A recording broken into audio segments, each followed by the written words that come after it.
Isa ka rin ba, kaibigan, sa maraming naguguluhan ngayon kung bakit ang gulo ng politika? Ito na po yung pagkakataon natin upang atin pong malaman kung bakit ganito ang nangyayari sa atin pong lipunan.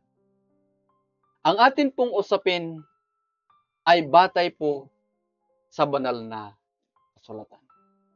Mayroon po bang pananaw ang banal na kasulatan hinggil sa usaping ito? Bakit ang gulo na ng mundo dahil sa politika? Ito po ang atin pong tunghayan, kaibigan. Ang unang talata sa banal na kasulatan na atin pong iko-considera ay ganito po ang sinasabi. Daniel 2 verse 20, purihin ang pangalan ng Diyos magpakailanman, sapagkat ang karunungan at kapangyarihan ay sa Kanya. Napakaganda po ang sinasabi dito, mga kaibigan.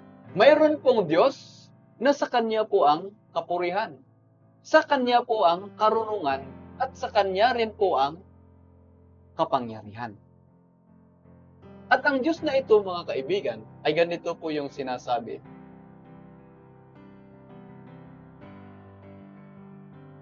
Verse 21, siya'y nag-aalis ng mga hari at naglalagay ng mga hari.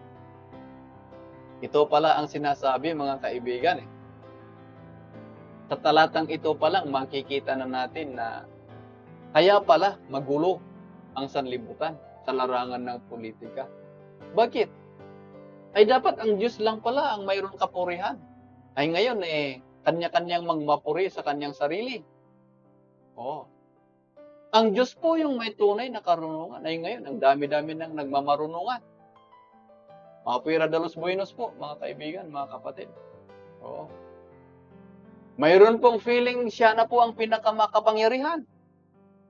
Ayan po, nakakalimutan na mayroon palang Diyos na siya po yung dapat may taglay ng mga ganon. At isa pa, dapat Diyos pala yung naglalagay doon sa mga mamumuno. Ay ngayon po, mga kaibigan, tao na po yung naglalagay. Diyos rin po sana ang magpapalit at mag-aalis. Ay ngayon po ay tao na rin po . Tao na yung naglalagay, tao rin yung nag-i-impeach. Ay kung labisin po natin ng atin pong pagsasalita, pira na po yung naglalagay sa namumuno.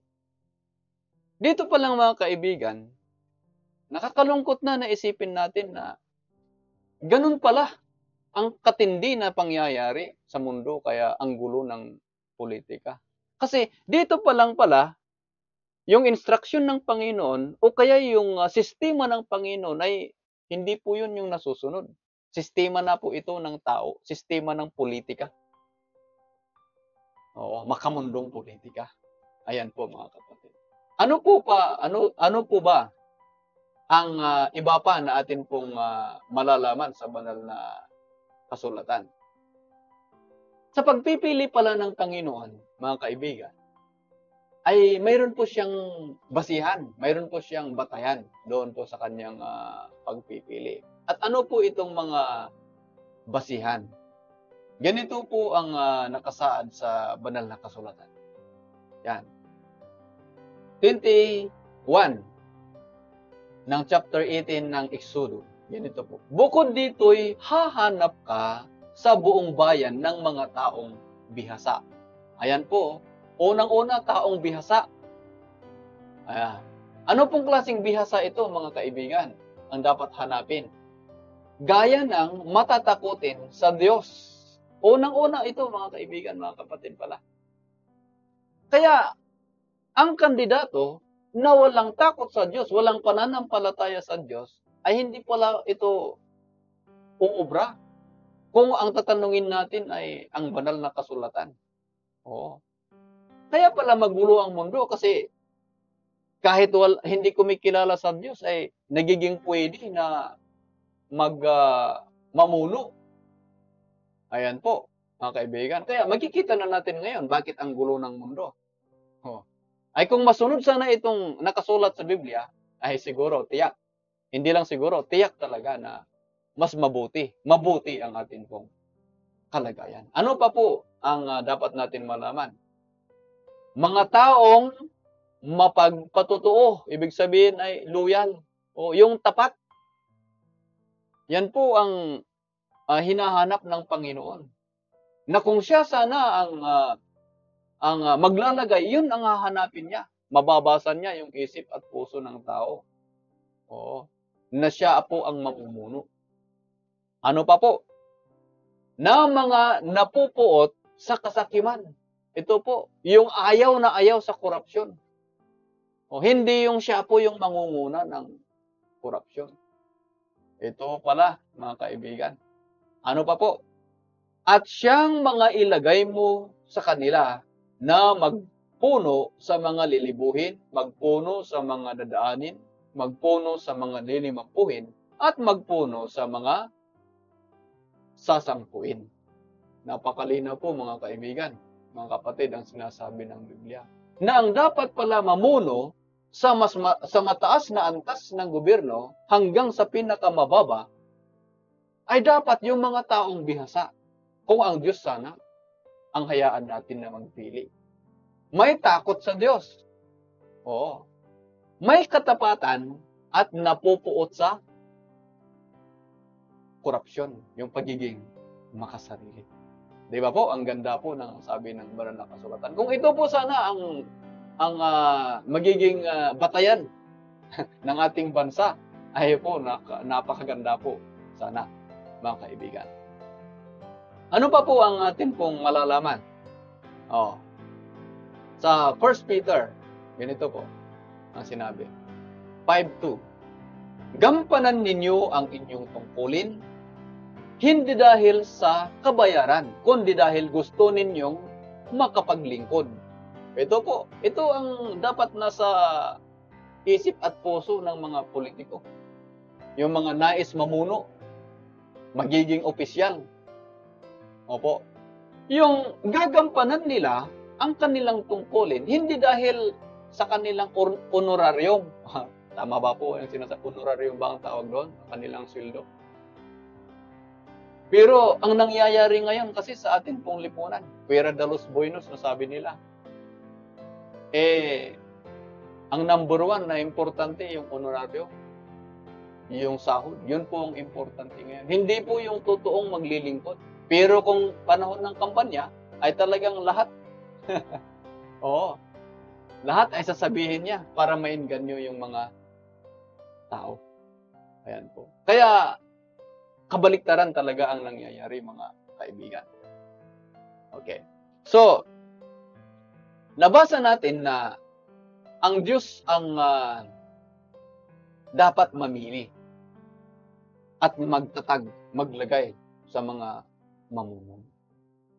Mayroon po bang example ito na nangyari o kay mga pangyayari sa banal na kasulatan, mga kaibigan? Mayroon po. Kung paano po nagtatag at naglagay ang Panginoon ng mga hari noong unang panahon, na sila po yung mamumuno. Ganito po ang sinasabi ng banal na kasulatan.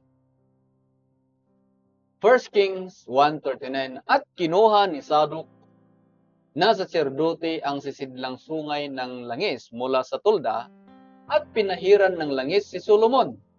At ang buong bayan ay nagsabi, mabuhay ang haring si Solomon. Ito pala, mga kaibigan, mga kapatid, ang paraan ng Panginoon na magtatag ng mga mamumuno. Kung nagtuloy-tuloy sana ito hanggang ngayon, maganda sana. Tingnan niyo po yung nangyari dito sa panahon ni Hari Solomon. Paano naging hari si Solomon? Siya po ba ay tumayo at nagyabang-yabang sa mga tao at nagsasabi na ako ang karapat-dapat? Ako ang magaling? Hindi po.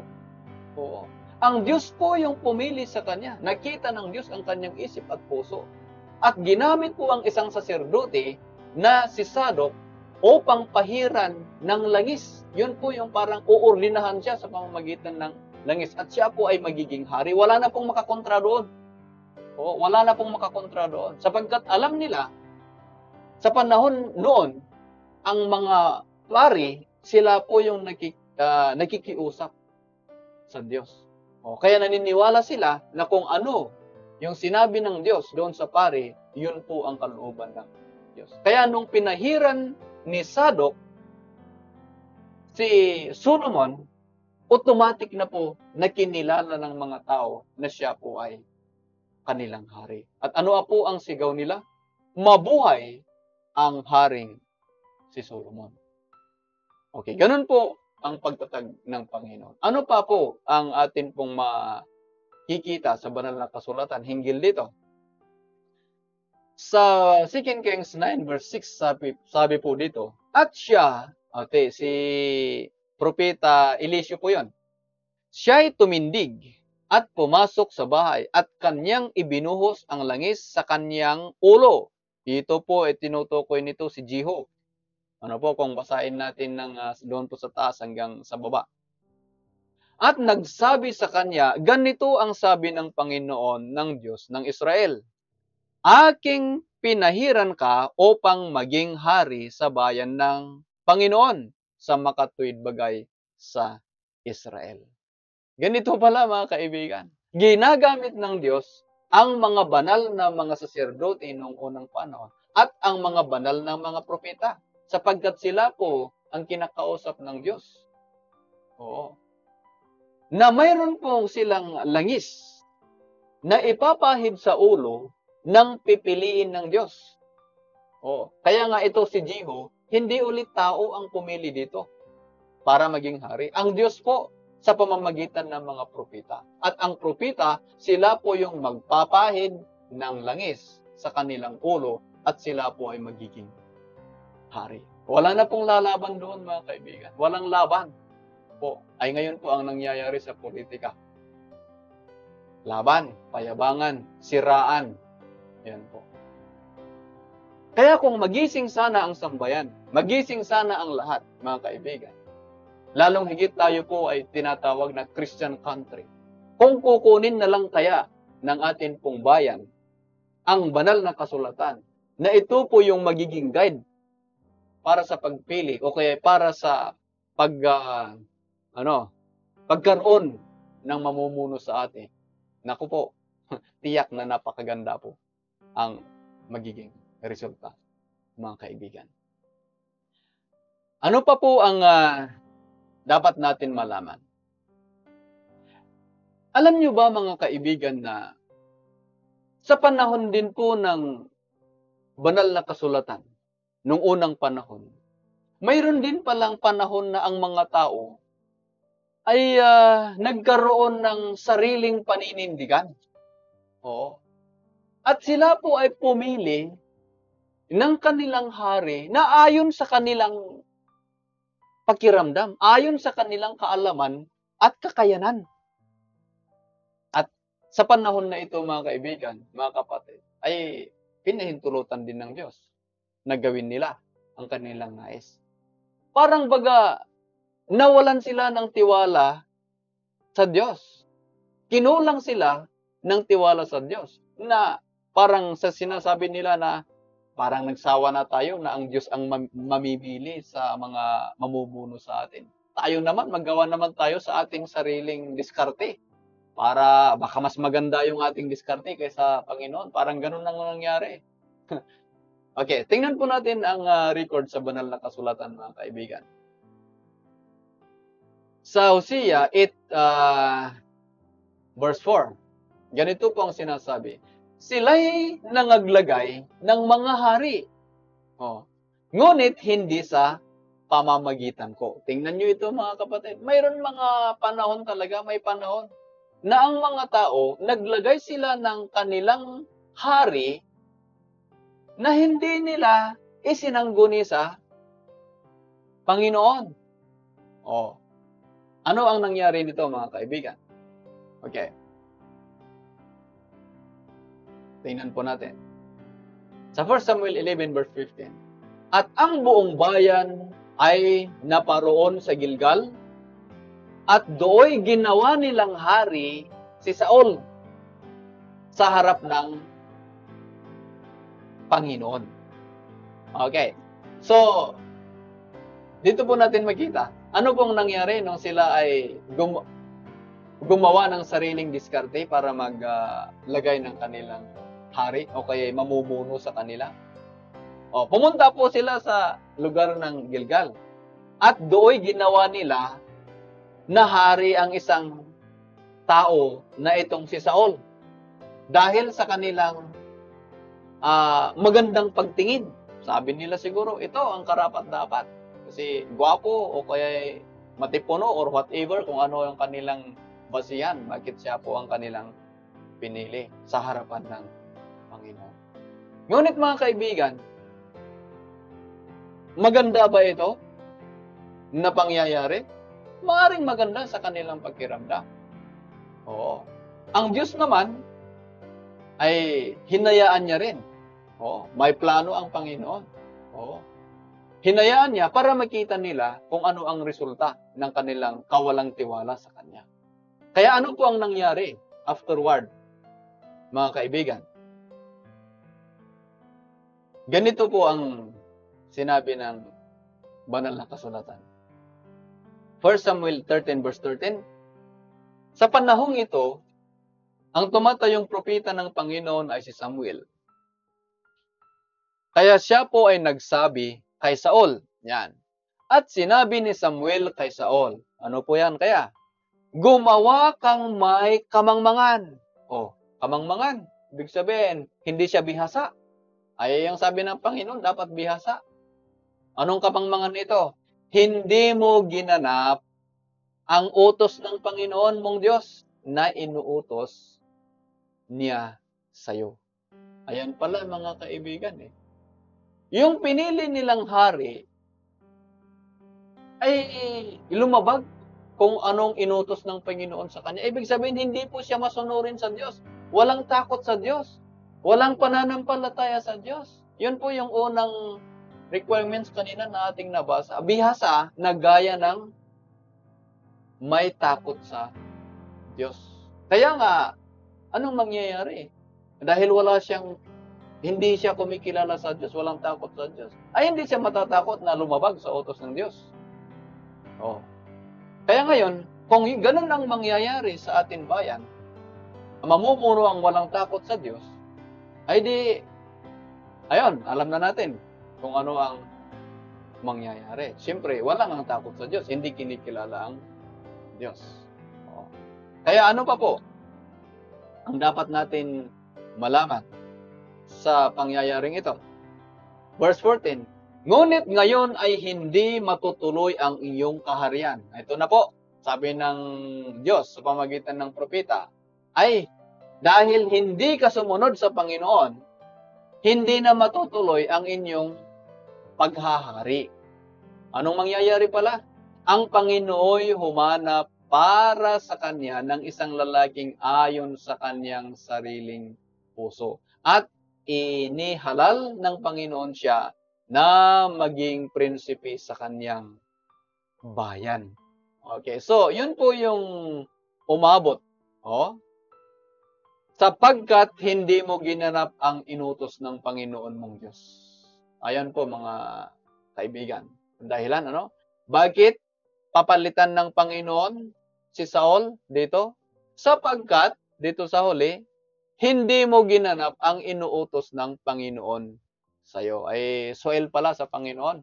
Kaya ganyan pala ang Panginoon noong unang panahon. Pag hindi sumunod sa Kanya, ay di, aalisin niya, papalitan niya. Ay ganon. So, napakaganda po. Ano kaya kung yun po ang mangyayari ngayon? Pero sa akin, sinisigurado ko po, kasi yan po ang paraan ng Panginoon. Na siya ang mamimili, siya po ang napakaganda. Ngayon, nakita na natin ang example dito sa Bible. Mayroon panahon na ang mga tao, sila na po yung pumili. Anong nangyari? Ayun po nga, walang takot sa Diyos. Kaya kung ano-ano ang ginagawa niya, sabi, ay hindi ka talaga karapat-dapat. Aalisin ka ng Panginoon. Kaya pinalitan ng Panginoon, mga kapatid. Ayan po ang nangyari. Ano pa po ang atin pong malalaman sa banal na kasulatan, mga kapatid? Okay. Mayroon pong mga talata sa banal na kasulatan. Ito po yung mga instruction ng Panginoon about po sa leadership o kaya sa pangunguna o kaya pamumuno na dapat lamang na mangyayari. At titingnan natin kung ito ba ay nangyayari sa politika sa panahon natin ngayon. Okay. Una po ay ganito po. Sa Proverbs 27 verse 1, huwag mong ipagmayabang ang kinabukasan sapagkat hindi mo alam kung ano ang dadalhin ng isang araw o kaya mangyayari sa kinabukasan. Okay, dito pa lang mga kapatid. Oo. Ano po ang sabi dito? Huwag mong ipagmayabang ang kinabukasan. Dapat huwag kang magyabang, sabi dito, sapagkat hindi mo alam yung bukas o kaya mangyayari bukas. Ay, ang nangyayari ngayon, mga kaibigan, is puro yabang eh. Ay, pira de los buenos, sabi nga nila. Hindi naman siguro sa lahat, pero karamihan. Oo. Maraming kayabangan. Ganito, ganito, ganito, ganito, ganito. Ay, pag nakaupo na, hindi mo na alam kung ano yun, mga kapatid. Ayan. Pero dapat pala, ang instruction ng Panginoon sa Bible, huwag kang magmayabang. Mas mabuti pa yung tahimik ka. Huwag kang magyabang. Sabi, ganito ang gagawin ko, ganito ang gagawin ko, ganito ang gagawin ko. Oh. At ang isa pa, ganito pa mga kaibigan. Ha? Tingnan po natin. Yan. Sa verse 2, yan. Purihin ka ng ibang tao at huwag ang iyong sariling bibig. Oh. Ay dapat yan ang instruction ng Panginoon pala. Doon sa mga dapat mamumuno. Yung, hindi yung puro pagpapapuri sa sarili. Oh, yung sinasabi na pag-aangat ng sariling bangko. Ang sabi dito, purihin ka ng ibang tao, hindi yung sarili mong bibig.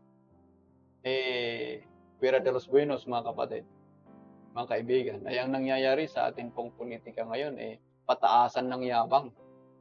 Oo, I'm sorry sa atin pong termino, pero yan naman po ang nangyayari sa katotohanan. O, kaya yun po ang dahilan na ganito po ang politika nangyayari. Napakagulo at napakasama. Ayan po. Kaya nga kung ulitin ko, kung magising sana ang sambayan ng Pilipino at susundin itong Bible instruction, naku po, napakaganda mga kapatid. Ano pa ang dapat natin malaman? Ecclesiastes chapter 5, verse 5. Ang sabi po ay ganito, mabuti pang huwag kang mangako, sabi dito, kaysa mangako ka ng dito to pa rin. Ayan po. Ano po, napakalinaw po yung sinabi diyan, mga kaibigan. Mabuti pa daw na huwag ka nang mangako kaysa mangako ka nang hindi mo tutuparin. Ayun na nga po yung sinasabi natin kanina. Kung ako ang manalo, ganito, mga kaibigan. Ganito ang aking gagawin. Ganito, puro ganito, ganyan at ganyan. Left and right. Oo. Mabuti yung mga tumupad sa kanilang pangako. Pero karamihan, walang nangyayari. Oo. Huwag natin sabihin, huwag nating banggitin. Oo. Alam na yan ng taong bayan. Oo, hindi na kailangan ulit-ulitin. Oh. Pero ang banal ng kasulatan, ganito po kasi ang sinasabi, mga kapatid. Oh. Ano ang sabi diyan? Mabuti na lang na huwag ka ng mangako, tahimik ka na lang. Yung sinasabi nila na sa gawa makikita, hindi sa salita. Yun po yung prinsipyo ng Panginoon. Tahimik ka na lang. Gawin mo na lang, makikita na lang ng mga tao. Oh, hindi yung dakdak ng dakdak, tapos pagkatapos ay wala rin. Kaya nga nagkakagulo kasi ang mga tao hahanapin, nasaan ang iyong pangako? Ayan. So magagalit sila, i-impeach na naman. Kasi wala daw tinupad na mga pangako. Ay salungat. Kaya pag itong mga pinapag-aralan natin, mga kapatid, halos makikita natin na salungat ang nangyayari sa banal na kasulatan. Kaya alam na natin, yun po ang kasagutan, yung katanungan na bakit ang gulo ng politika. Ayan po. Ito pa po, mga kapatid, ang isa natin na i-consider na instruction ng banal na kasulatan. 20 verse 26 ng Matthew, ang sino man sa inyo na ibig maging dakila ay dapat maging lingkod. Ito po, napakaganda ito mga kapatid, mga kaibigan. Sino man po daw ang maging una, mamuno o kaya maging dakila, ay dapat handa siya na maglingkod, hindi maging commander. Ayan po. Kaya nga servant, public servant eh. Di ba po? Ikaw ay kapitan, public servant. Ikaw ay mayor or whatever office na mayroon ka. Ikaw po yung sinasabi na public servant. Hindi po ikaw yung commander na ikaw yung parang kinakatakutan na ng mga tao. After na ikaw ay pinaupo, ikaw na ang kakatakutan. Dapat maglingkod ka. Kaya nga, nandyan ka para maglingkod sa taong bayan. Yun po yung prinsipyo ng Biblia. Kung sino po ang nagnanais na mataas na posisyon, ay dapat willing siya na maglingkod. Yan po, mga kapatid, ang sabi ng Biblia. Kaya kung hindi ka willing na maglingkod, hindi ka karapat-dapat na mamuno, mga kapatid. Ayan po yung prinsipyo ng Biblia. Okay. Kaya, napakaganda po kung ito ang masusunod. Ano pa ang atin pong malalaman, mga kaibigan? Ito po, sa Philippians 2 verse 3, ang Biblia version, na huwag ninyong gawin ang anuman sa pamamagitan ng pagkakampi-kampi. Ayan po o sa pamamagitan ng pagpapalalo. Hindi kundi sa kababaan ng pag-iisip na ipalagay ng bawat isa na ang iba na lalong mas mabuti kaysa kanyang sarili.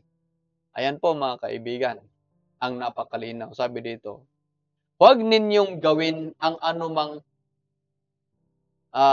sa pamamagitan ng pagkakampi-kampi. Ayan. Dapat walang kakampi-kampi. Ay ang politika ngayon, anong nangyayari mga kaibigan? Hindi ito sinunod Kampi-kampi. Kaya pati pamilya, nag-aaway. Kahit pa sa simbahan, nag-aaway na. O, kahit pa mag-asawa, mag-outside of the kulambo na. Dahil dyan sa pagkakampi-kampi ng politika. O, huwag sa pamamagitan ng pagyayabang, pagpapalalo. Ay ngayon, ay payabangan na. Yung mga supporters, payabangan na rin, mga kaibigan. O, kaya, wala nang magandang relasyon ng bawat isa. O, pati pamilya, pati mag-asawa, masisira na nang dahil dyan sa politika. Kahit pa itong mga pastor minsan sa isang simbahan, naghihiwalay na dahil sa politika na yan. Ganyan po ang katotohanan, mga kapatid. Kaya nga sabi dito, dapat ang mangyari kundi sa kababaan ng pag-iisip na ipalagay ng bawat isa na mas mabuti kaysa kanyang sarili. Yan po yung prinsipyo ng Panginoon.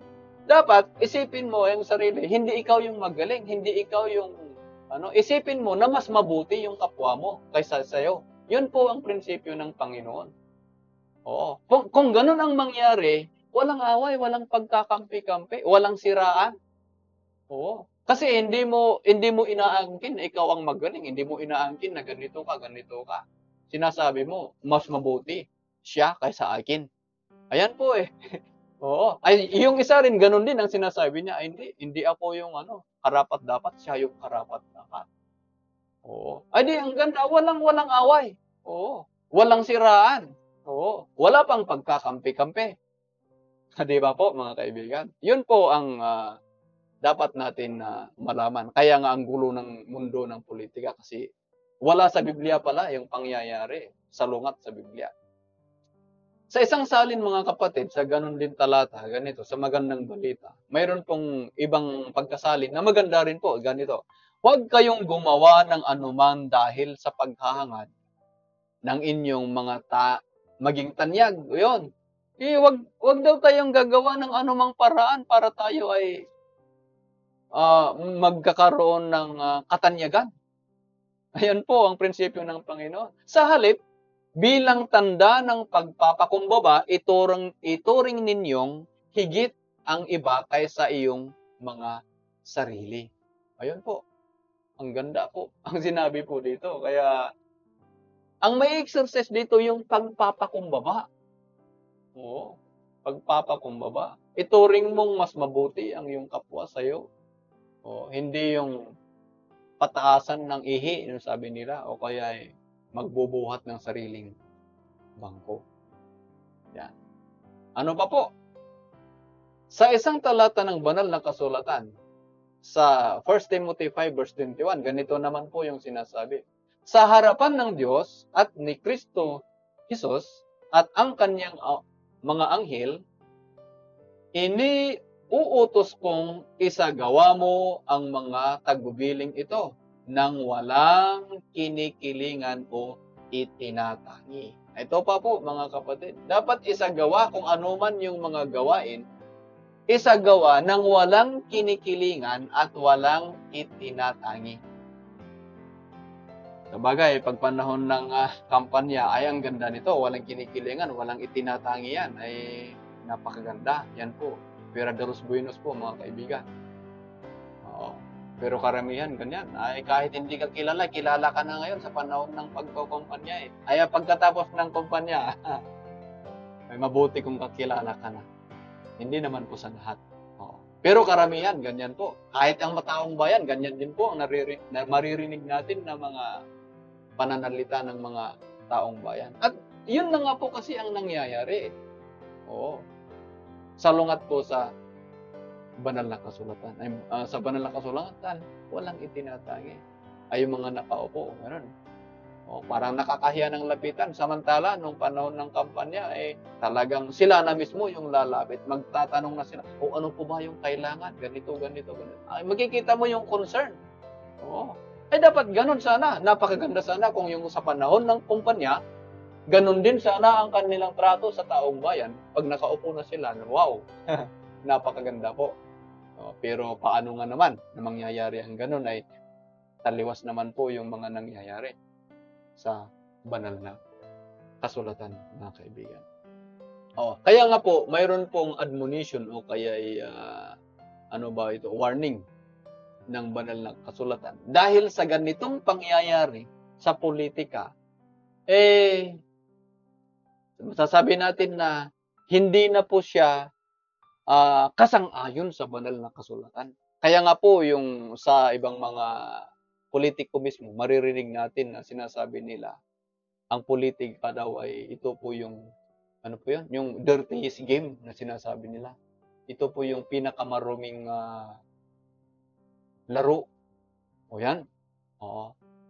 At hindi natin masisisi sila sapagkat sila mismo nararanasan nila at nakikita din naman natin na ganun nga.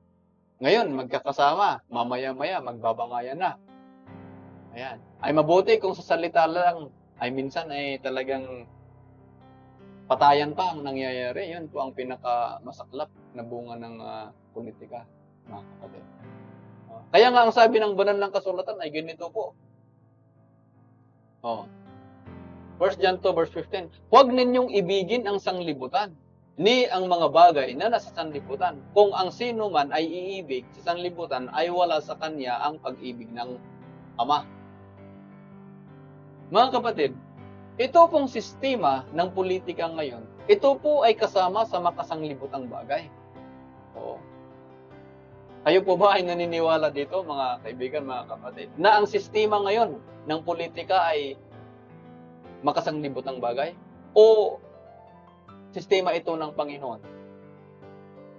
Sa akin, mga kapatid, seriously, tama po itong sinabi ng banal na kasulatan.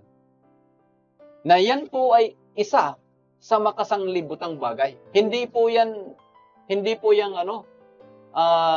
akma sa instruction ng Panginoon. Hindi po yan kalooban ng Panginoon, ang sistema ng politika natin ngayon. Hindi po tayo anti-government. Hindi po tayo anti-government.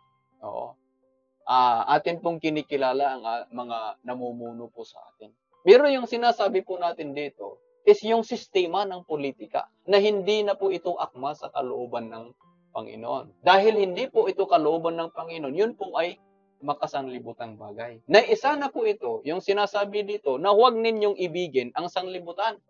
Sapagkat ang iibig sa sanlibutan, sabi yan, kung ang sino man ay umibig sa sanlibutan, ay wala sa kanya ang pag-ibig ng Ama. Kaya ngayon, ang nangyayari dahil sa pag-ibig ng politika na yan, yun nga po, nawawala yung pag-ibig ng Diyos sa tao. Kaya ngayon, nagkakaroon ng patayan.